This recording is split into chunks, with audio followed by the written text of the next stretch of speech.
Што адбываецца ў кіруючай кааліцыі? Ці распадзецца ўрад Дональда Туска і ці магчыма нехта заменіць самого Дональда Туска? Новы ўзровень крінжа ад Гжэгожа Брауна. Гэтым разам падаецца, што ён ужо дакладна перакрочыў усе межы. Міністр замежных спраў Польшчы Радаслаў Сікорскі выказаўся па тэме антыміграцыйных настрояў. Ці гэта добры знак? Ці ўсё настолькі дрэнна, што прыйшлося гаварыць самому Сікорскаму? Гэта падкаст зроблена ў Польшчы, з вамі зноў Максім і Кірыл, і мы пачынаем. Вучыце польскую мову ў школе польскі на так. Ад 0 да C1 або да экзамену B1. Зніжка 15% з кодам «Зроблена».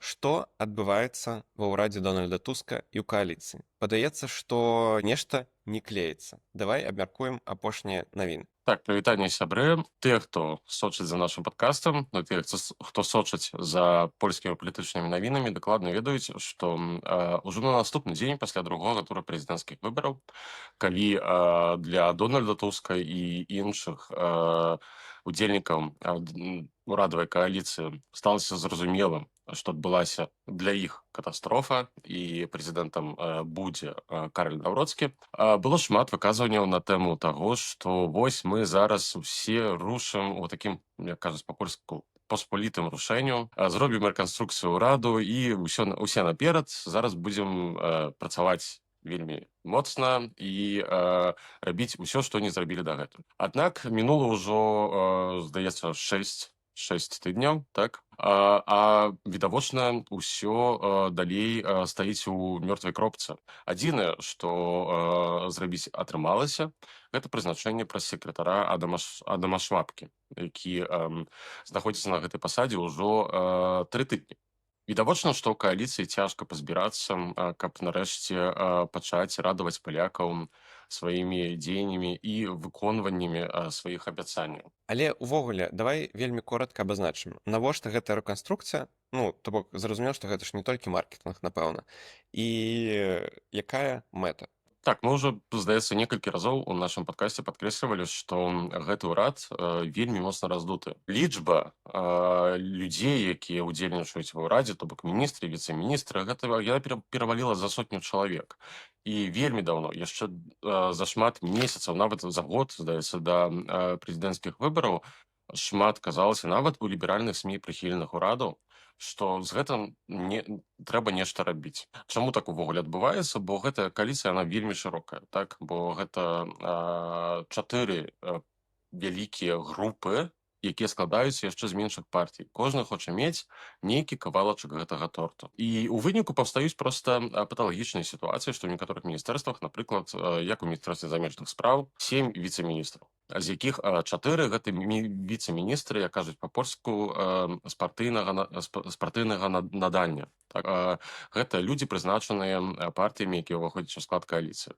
З гэтым трэба нешта рабіць. І крыху перад прэзідэнцкімі выбарамі і зараз пасля прэзідэнцкіх выбараў ішлі размовы пра тое, што нават удвая трэба скараціць прынамсі колькасць віцэ-міністраў. Мінула ўжо некалькі тыдняў, а канцэпцыя рэканструкцыі ўраду ўвесь час змяняецца. Увогуле, для чаго яшчэ гэта трэба зрабіць? Бо, напрыклад, ёсць розныя міністэрствы, якія проста дублююць адно аднаго. Так, калі гаворка, напрыклад, пра эканамічны блок, то бок пра дзяржаўную гаспадарку, то там ажно некалькі міністэрстваў, якія кожны займаецца нейкімі там невялічкімі кавалачкамі гэтай агульнай справы.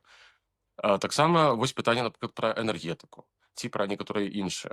Была ідэя, каб стварыць, каб аб'яднаць некаторыя міністэрствы вось у такія блокі і каб паўсталі такія больш буйныя міністэрствы, якія займаліся б агульна вось нейкай канкрэтнай справай, нейкім канкрэтным напрамкам дзеянняў. Мінула некалькі тыдняў, і ўся канцэпцыя звялася ў выніку да таго, што аб'яднаюць там некалькі міністэрстваў эканамічных, аб'яднаюць некалькі міністэрстваў энергетычных, а колькасць віцэ-міністраў у канчатковым, прынамсі на дадзены момант, прапануюць скараціць на 20%. Што, ў прынцыпе, не з'яўляецца нейкай неверагоднай лічбай, і ўвогуле гэтая рэканструкцыя пачынае нагадваць проста нейкі касметычны рамонт. Слухай, але чаму так адбылося? Гаворка перадусім пра тое, што кааліцыянты не могуць дамовіцца паміж сабой. Кожны цягне коўдру на сябе. Па шчырасці, сярод тых інсайтаў, якія выходзяць, бо вядома, ніхто не выйдзе і не скажа нічога так вось проста перад камерамі, чаму ўсё так. І ніхто не прызнаецца ў нейкай сваёй віне і не пасыпе галаву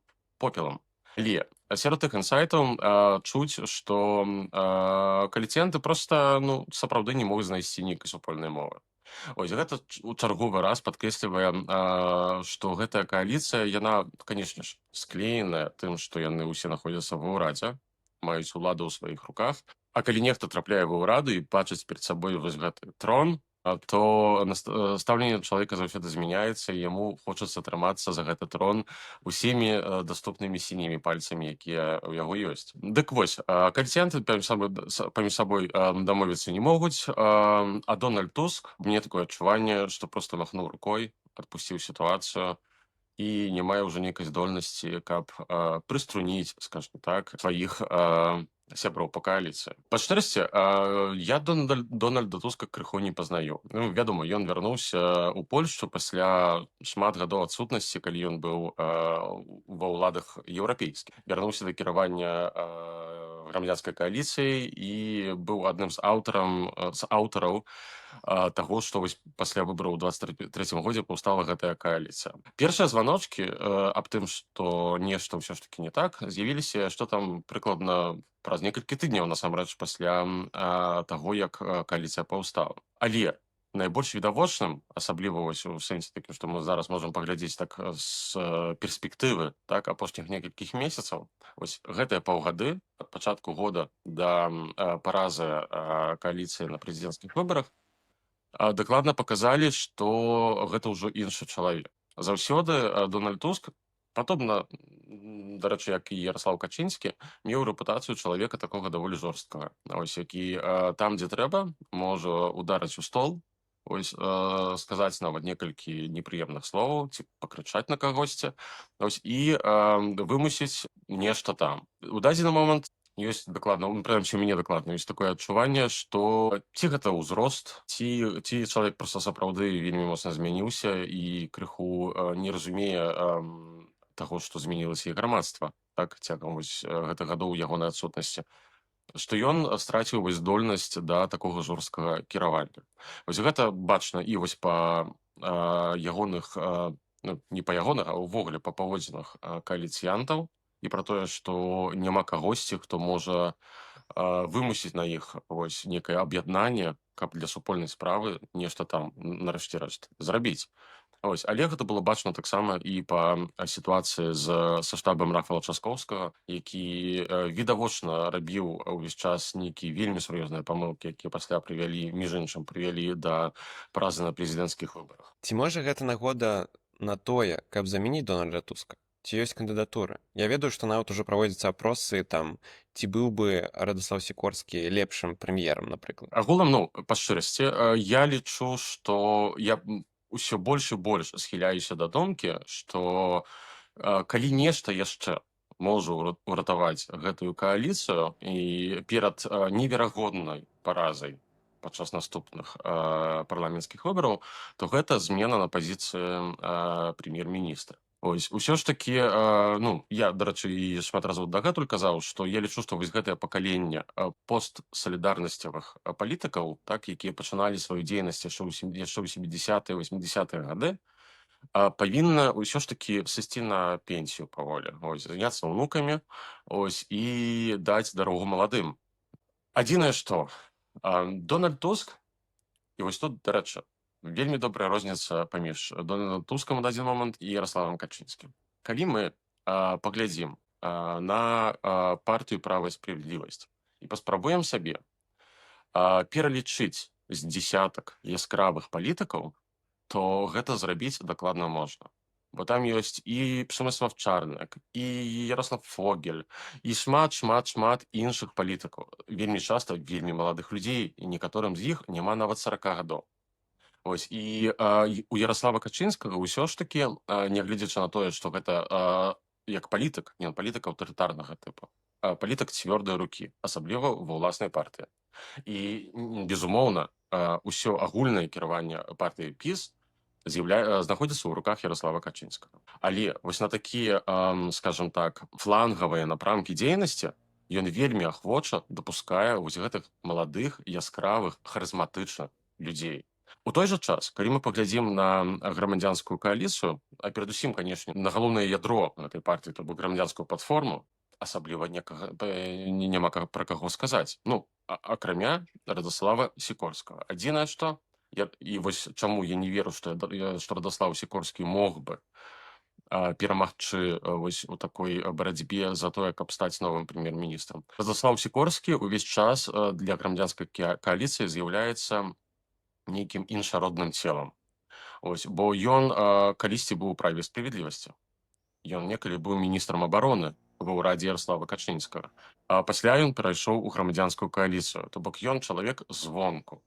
І нават, нягледзячы на тое, што ад таго моманту мінула каля 15 гадоў ужо, у яго не атрымалася збудаваць вось некага такога заплеча сваёй каманды, такой вялікай каманды. Так? Ён чалавек, які быў перасадзены, скажем так, з аднаго месца на другое. Але ўсё ж такі я сапраўды схіляюся да таго, што агулам вось урадавай кааліцыі 15 кастрычніка ці там 13 снежня, гэта ўжо залежыць ад інтэрпрэтацыі, трэба падумаць аб тым, каб магчыма знайсці кагосьці. Ось, магчыма, гэта можа быць нейкі тэхнічны прэм'ер таксама. Ось, нехта, скажем так, нейтральны, каго змогуць прыняць усе гэтыя партыі.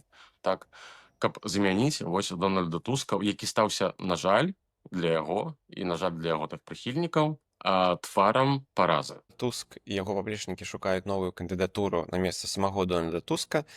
Падаецца, што Ярослав Качынскі і адзін з кааліцыянтаў Дональда Туска ўжо знайшлі такую кандыдатуру. Мы даведаліся новыя падрабязнасці сустрэчы Шымана Галоўні і Ярослава Качынскага, і зараз гэта абмяркуем.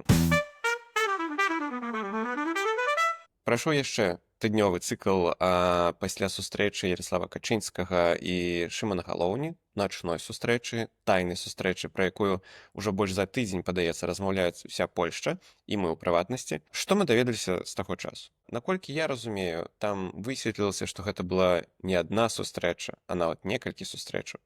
І нейкія тлумачэнні Шымана Галоўні, ну вось яны не пераконваюць, што там нічога не было. Чаму мы вяртаемся да гэтай тэмы? Бо гэтая тэма вельмі важная, асабліва ў кантэксце таго, аб чым мы вось размаўлялі хвіліну таму. У кааліцыі адбываюцца, скажем так, нейкія дзіўныя кулуарныя рэчы. Так?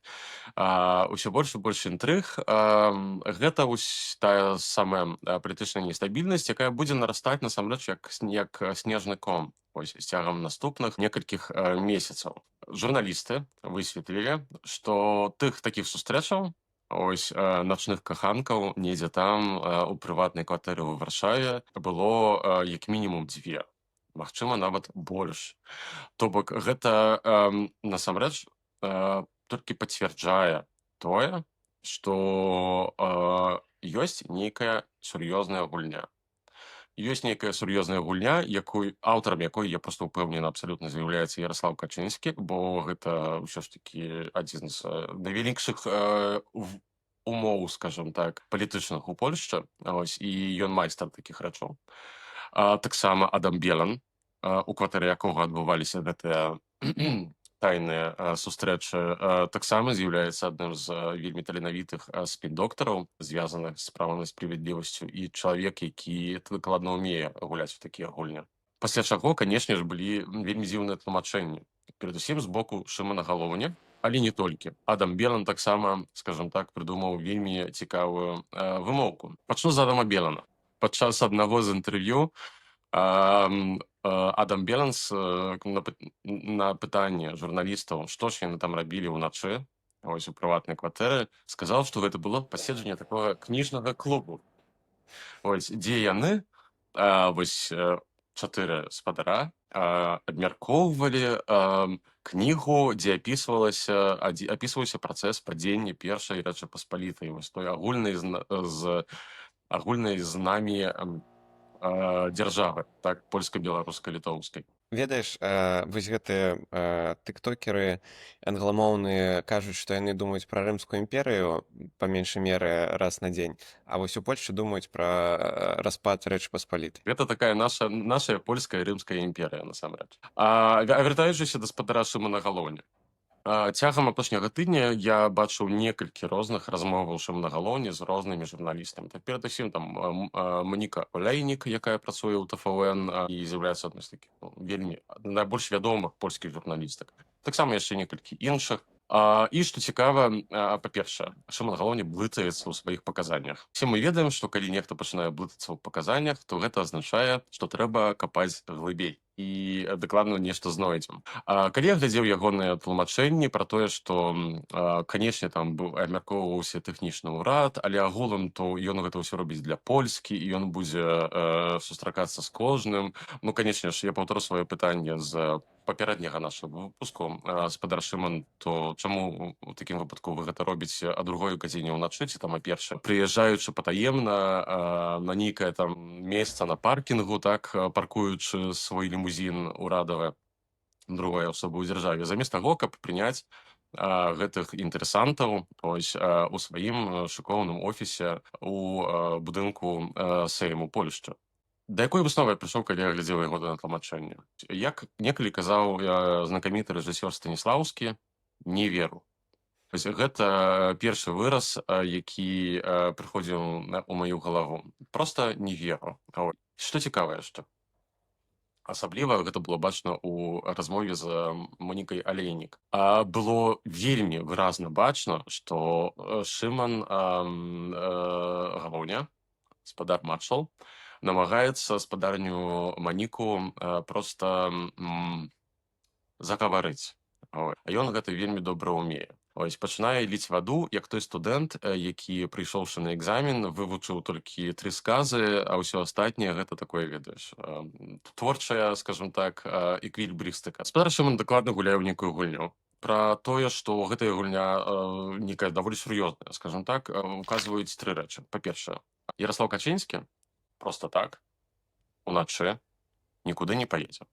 Гэта па-першае. Гэта дакладна не той чалавек. Другая рэч, якая указвае на тое, што абмяркоўваліся нейкія вельмі сур'ёзныя справы. Гэта прысутнасць 2 асоб. Гэта Адам Белан і віцэ-маршал Сенату Міхал Камінскі.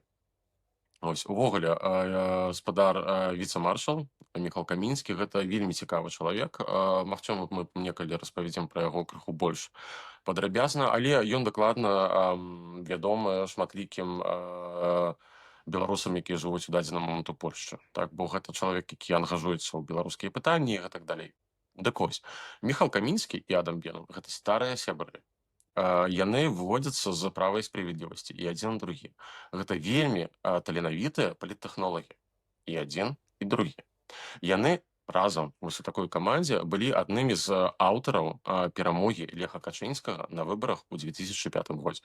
Таксама былі аднымі з аўтараў перамогі права і справядлівасці на парламенцкіх выбарах у 2005 годзе. То бок гэта людзі, якія некалі шмат чаго зрабілі для партыі ПіС. Яны вельмі цесна звязаныя з Яраславам Качынскім. Пасля, у нейкі момант, яны ўсе перасварыліся, кожны пайшоў у свой бок. Міхал Камінскі быў праз нейкі вельмі кароткі момант у грамадзянскай кааліцыі, можа не кароткі, але ўсё ж такі. Пасля ён перайшоў у ПСЛ. Але апошнім часам усё больш і больш, дарэчы, гэта што было там некалькі месяцаў таму ўжо было чуць ад журналістаў, што Міхал Камінскі ізноў пачаў дрейфаваць у бок права і справядлівасці. Апошнім часам там шматлікія журналісты пацвярджалі, што ёсць звесткі пра тое, што яны ізноў пасябравалі з Адамам Беланом. І што нават сустракаюцца на грыле, смажаць каўбаскі, вось і абмяркоўваюць лёсы Трэцяй Рэчы Паспалітай, так, у якой мы ў дадзены момант жывем. Дык вось, Міхал Камінскі, які, дарэчы, зламаў ногу і кульгае на кастылях, дакладна таксама не паедзе ў нейкую прыватную кватэру на другім канцы Варшавы а першай ці другой гадзіне ўначы. Што там абмяркоўвалася? Даслоўна, здаецца, 3 дні таму Пётр Згужэльскі, віцэ-маршал Сейму з партіі ПСЛ, то бок партія, якая пару тыдняў даслоўна таму развялася з Шыманам Галоўняй канчаткова. Пацвердзіў таксама і нашыя словы з мінулага падкасту, што хутчэй за ўсё абмяркоўвалася вось справа таго, што яму могуць нават запрапанаваць пасаду прэм'ер-міністра у нейкай новай кааліцыі. І што агулам вось гэтыя сустрэчы гэта была спроба з боку Ярослава Качынскага даследаваць, на што можна лічыць у выпадку з маршалам Сейму, на што ён можа пагадзіцца, ось, і, магчыма, нейкія новыя канструкцыі, нейкай новай кааліцыі пры нейкіх там галасаваннях, напрыклад, ці нават пры галасаванні па бюджэце. Так, дзе, як мы ведаем, у прэзідэнта Польшчы ёсць права у выніку непрыняцця бюджэту распусціць Сейм, і тады у такім выпадку будуць перадтэрміновыя парламенцкія выбары. Слухай, яшчэ адна дэталь па гэтай тэме. Наколькі я разумею, ва ўласнай партыі Шымана Галоўні Польшча 2050 увогуле нічога не зналі пра гэтыя сустрэчы. З таго, што ось пішуць журналісты, і з таго, што кажуць палітыкі партіі Польшча 2050, яны ўвогуле не ведалі. Ось, дарэчы, і іншыя кааліцыянты не асабліва ведалі. А кажуць, што Дональд Туск ведаў. Ось, але я даведаўся пра гэта не ад Шымана Галоўні. То бок даведаўся, хутчэй за ўсё, ад спецслужбаў ці ад нейкіх там іншых палітыкаў.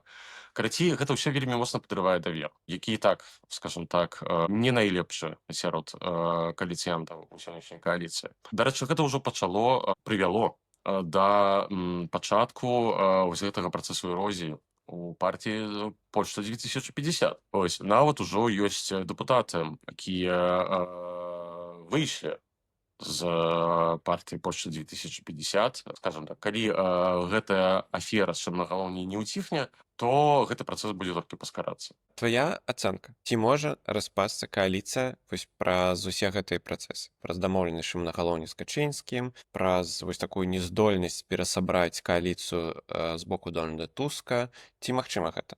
Гэта быў, здаецца, эфір, наш прамы эфір падчас другога тура прэзідэнцкіх выбараў. І я тады сказаў, што я не веру ў тое, што гэтая кааліцыя датрывае да 27-го года. То бок яшчэ, насамрэч, больш за 2 гады. Ось, да моманту, калі згодна з раскладам павінны адбыцца парламенцкія выбары. І я надалей прытрымліваюся свайго меркавання. Ось, я не асабліва бачу, як яны могуць вытрымаць. Ось, дакладна і права і справядлівасць, і канфедэрацыя, і прэзідэнт элект Кароль Навроцкі дакладна будуць рабіць усё магчымае, каб гэтую кааліцыю паволі разбіваць, ось, каб даверу сярод кааліцыянтаў было ўсё менш і менш. Але тое, ці перадтэрміновыя выбары адбудуцца, вельмі моцна залежыць ад слупкоў падтрымкі канкрэтных партый у даследаванні грамадскай думкі. Мы зараз будзем пераходзіць да наступнай тэмы, а вы пакуль што ў каментарах напішыце. Хто, на вашу думку, мог бы замяніць Дональда Туска на пасадзе прэм'ер-міністра Польшчы? Ці бачыце вы такога кандыдата? Вучыце польскую мову ў школе польскі на так. Ад 0 да C1 або да экзамену B1. Зніжка 15% з кодам «Зроблена». Гжэгаш Браўн зноў гучыць ва ўсіх медыа, зноў гэта нейкі крынж. Распавядзі, што адбылося. Фантамас разбушаваўся. Прыкладна так можна апісаць паводзіны Гжэгажа Браўна апошнім часам. На гэтым тыдні, некалькі дзён таму, па-першае, была гадавіна такой прыкрай гісторыі, прыкрай старонкі ў гісторыі Польшчы.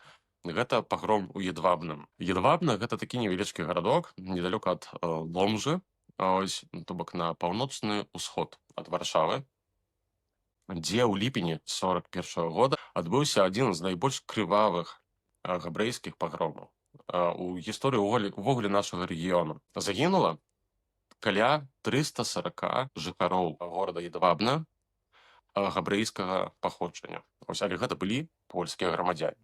Пры гэтым дагэтуль не сціхаюць споры пра адказнасць. Ось.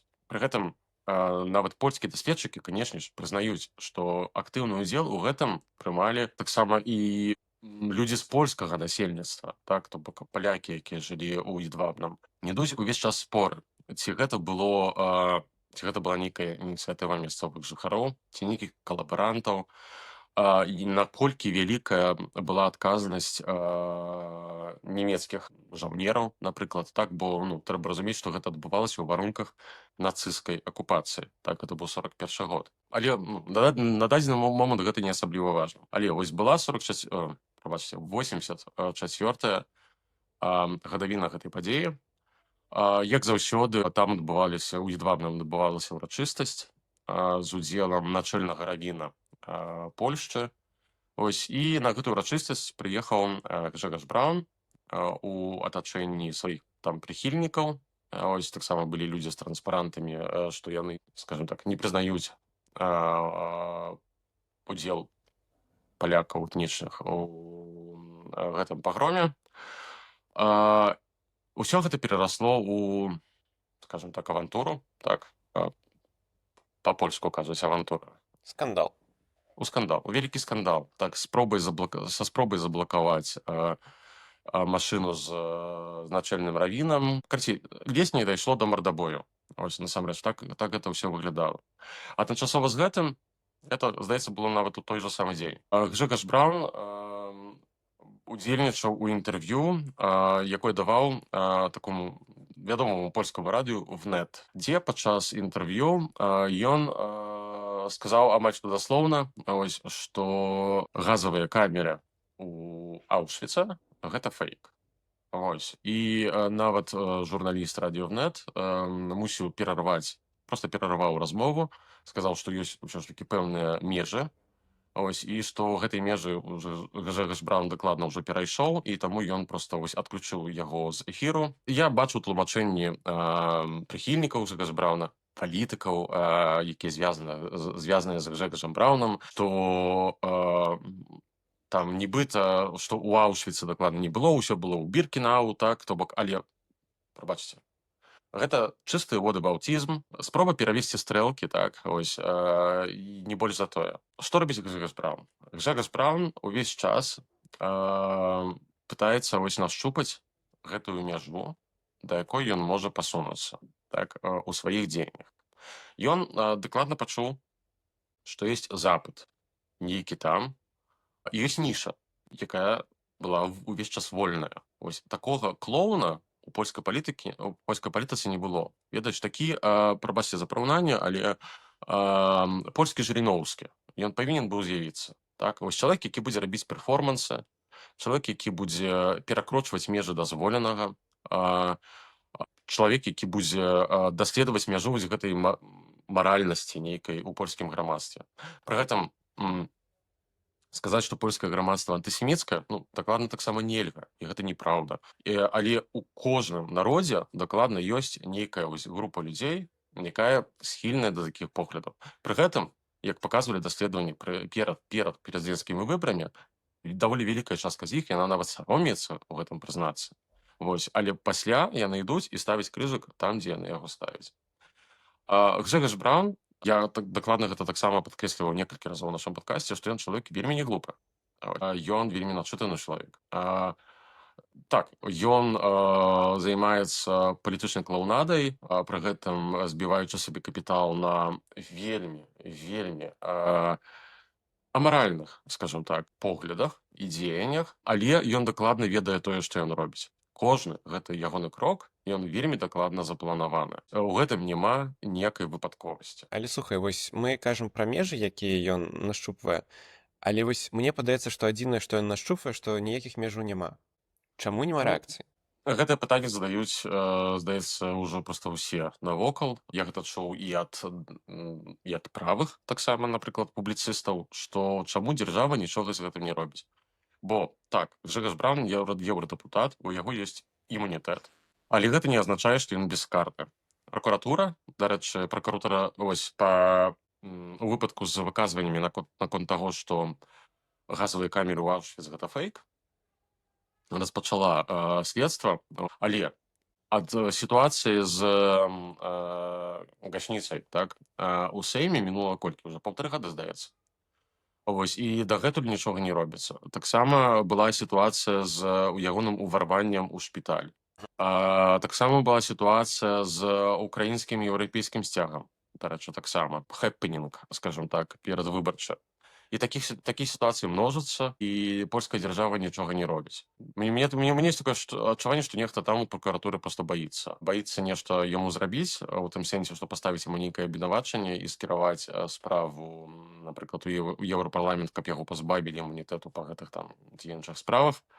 А Джэгас Браун у сваю чаргу збівае на гэтым палітычны капітал, паказваючы вось гэтай нейкай там групе польскага грамадства, якая хоча вось такіх хэпенінгаў, ім хочацца вось такой клоунады, яны канешне згуртуюцца вакол Джэгаса Брауна, і ягоная падтрымка не тое каб не зменшвалася, яна нават паволі расце.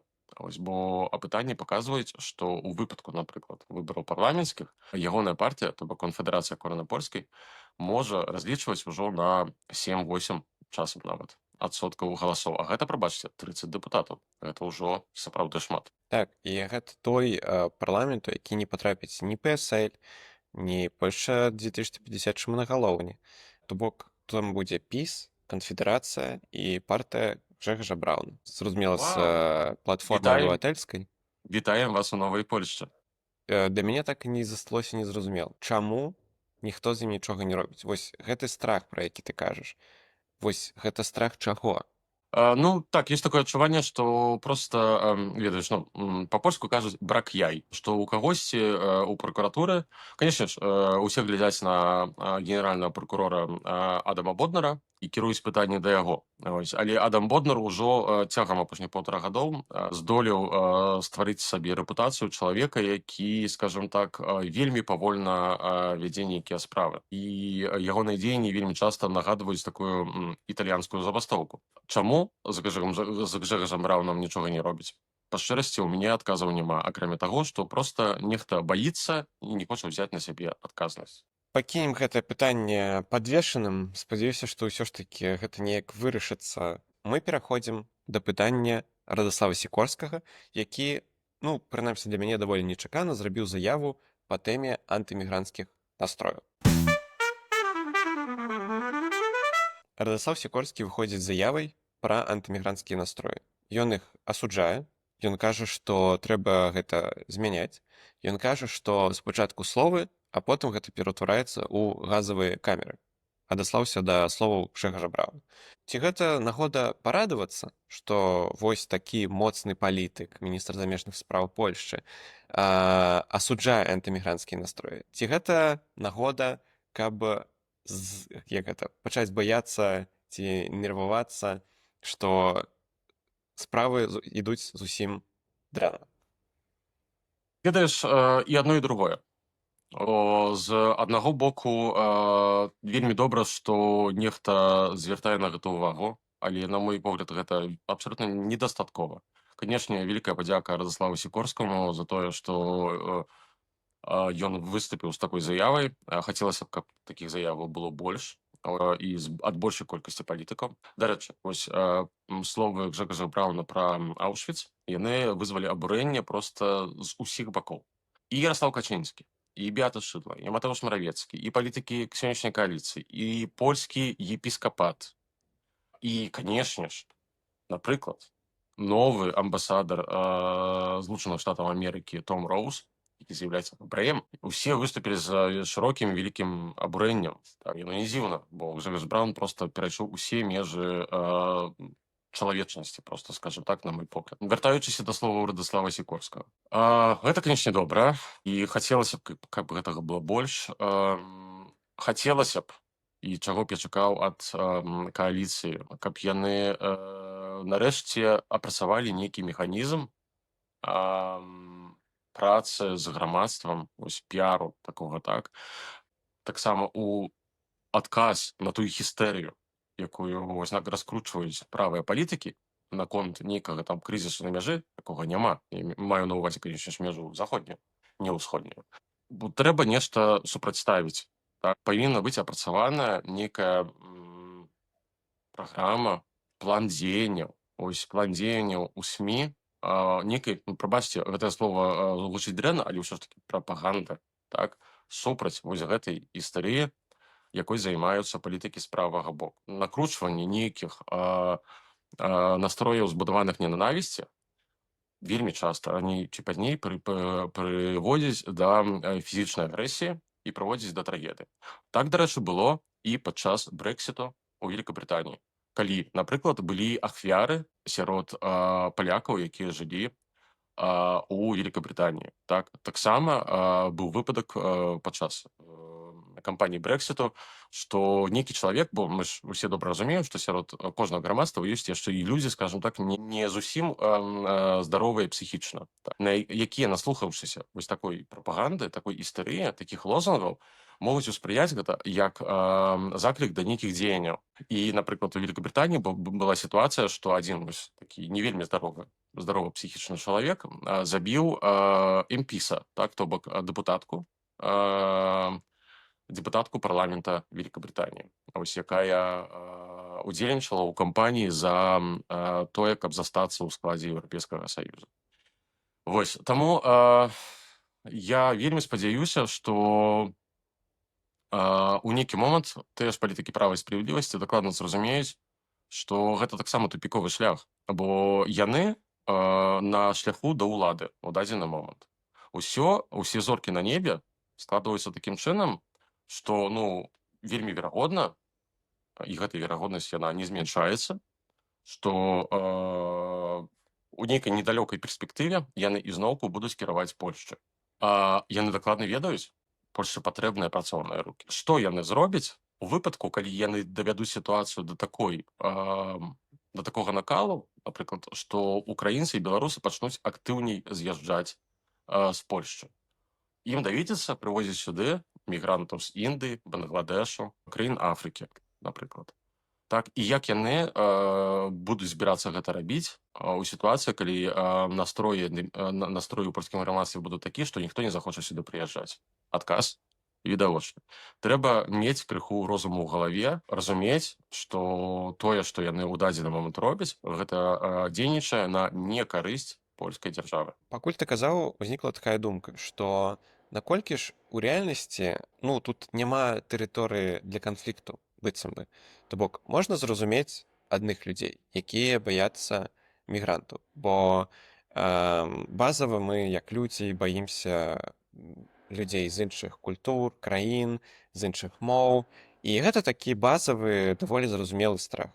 Пры гэтым варта памятаць, што усе мы людзі, з іншым колерам скуры, з іншай мовай і гэтак далей. Мы, в суме, даволі аднолькавыя людзі, якія хочуць лепш жыць, чагосьці дабівацца, жыць у добрай краіне, дзе няма злачынстваў, дзе можна бяспечна хадзіць па вуліцы, проста нармальна жыць. Таксама такую не вельмі добрую думку кажу, што можна зразумець палітыкаў, якія пабачылі, што антымігранцкая тэма працуе, на гэта можна зарабіць палітычныя балы, тым больш ты сам распавядаў, як партыя ПіС прыйшла да ўлады на вось гэтых антымігранцкіх настроях, калі было шмат мігрантаў з Сірыі, Афганістану, напэўна, і іншых краін. Зараз, быццам бы, гэта мае тэорыі. Яны бачаць нейкую падобную сітуацыю, што вось тэма антымігранцкая таксама ідзе, можна гэта выкарыстаць. Але пры гэтым яны быццам бы забываюць, вось гэта і тое, пра што ты кажаш, і я хачу гэта падкрэсліць яшчэ раз,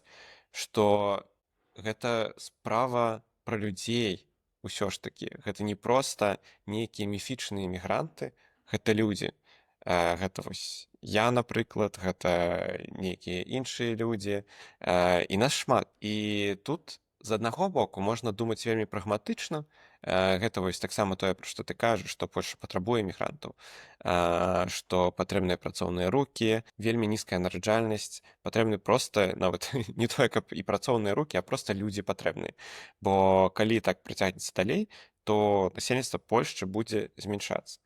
І зразумела, што Польшчы больш выгадна, на маю думку, больш выгадна рабіць так, каб замежнікі добра сябе тут адчувалі, інтэграваліся, вывучалі польскую мову, адчувалі адказнасць таксама за гэтую краіну. З гэтага пункту гледжання казаць, што мігранты нейкія дрэнныя, што яны тут не патрэбныя, што іх трэба ўсіх выгнаць, гэта не дапамагае. Гэта прямо скажем шкодзіць. Дзе тут адбываецца вось гэта непаразуменне, для мяне вось застаецца незразумелым. Ну, на жаль, палітыкі цынічныя людзі, вось, з усіх бакоў, дарэчы, так, то бок гэта не толькі там, не толькі што правыя палітыкі, левыя палітыкі таксама. Палітыка ўвогуле гэта брудная і цынічная рэч, і пра тое, што за ўсім гэтым стаяць людзі, палітыкі вельмі часта забываюцца. Вось вяртаючыся да таго яшчэ так напрыканцы, што нібыта правым палітыкам гаворка ідзе толькі пра нелегальных мігрантаў. Не, прабачце, я сачу за соцсеткамі, бачу, што публікуюць. Гаворка ўжо ідзе і пра легальных мігрантаў, і ўвогуле я там ужо чытаў розныя дыскусіі з палітыкамі там ці інфлюэнсарамі, звязанымі з вось ультраправым бокам польскай палітычнай сцэны. Што вы у такім выпадку прапануеце зрабіць? Прапануюць зрабіць тое, каб сцягнуць сюды палякаў і людзей польскага паходжання, якія павыязджалі з Польшчы. Толькі адзінае маё пытанне: як вы збіраецеся гэта зрабіць? Я вельмі цесна звязаны з польскай з палоніяй у Вялікабрытаніі, і я ведаю, што ўсе гэтыя сказкі і трызнення палітыка ультраправага боку на гэта Грузія не падзейнічае. Яны сюды тым больш не прыедуць. І гледзячы на тое, якія лозунгі і якую істэрыю раскручваюць гэтыя палітыкі, гэтыя людзі яшчэ больш сюды не захочуць прыязджаць. І нават тыя людзі, якія там, напрыклад, у горадзе Нортгемптон у Англіі 20% прагаласавала за Гжэгаджа Браўна, ніводны з гэтых людзей яшчэ ў Польшчу не прыехаў, каб падабаць вялікую Польшчу. Яны сядзяць, працягваюць сядзець у Англіі, і яны ніколі не вернуцца, бо яны жывуць там ужо па 15, па 20 гадоў. І іхняе жыццё ўжо даўно там. Нешта у нас апошнія выпускі такія на сумнай ноце скончваюцца. Магчыма, нам трэба проста ўжо з табой гэта сесці, прысвяціць асобны выпуск вось гэтай антымігранцкай тэме. Магчыма, паразмаўляць з кімсьці з полек і палякаў, падумаць пра гэта. Дзякуем за прагляд і да сустрэчы ў наступную сераду. Гэта быў падкаст зроблена ў Польшчы. Максім і Кірыл. Да сустрэчы.